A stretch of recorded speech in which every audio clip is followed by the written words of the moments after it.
ఇక బాలయోగి వారధిపై నుంచి గోదావరిలో దూకి వ్యక్తి గల్లంతయ్యారు. కాకినాడ డిఎం హెచ్ఓ కార్యాలయం వైద్య ఆరోగ్య శాఖ పైలరీ విభాగంలో సీనియర్ అసిస్టెంట్గా పనిచేస్తున్న కాంట్రాక్టర్ రాధాకృష్ణ గోదావరిలో దూకారు.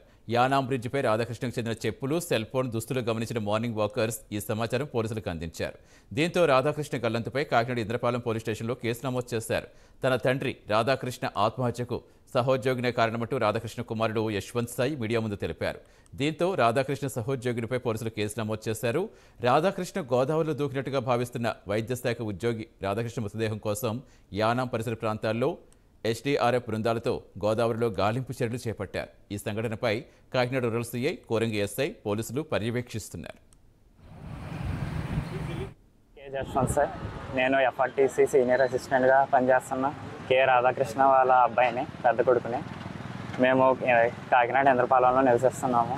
గత కొన్ని నెలలుగా మా ఫాదర్ మానసికంగా గురవుతున్నారు. 2 వారాల క్రితం నాతో బ్యాంక్ విషయాల గురించి మాట్లాడగా, నేను ఇవన్నీ ఎందుకు ఇప్పుడు చెప్తున్నావు అని ప్రశ్నించగా మా ఫాదర్ నాతో ఇలా చెప్పారు.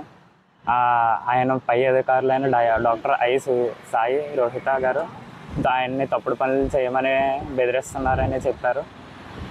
నేను ఆయన్ని ట్రాన్స్ఫర్ పెట్టుకుని వేరే చోటుకి వెళ్ళిపోదాం అని చెప్పగా ఆయన కూడా ట్రాన్స్ఫర్కి అప్లై చేశారు.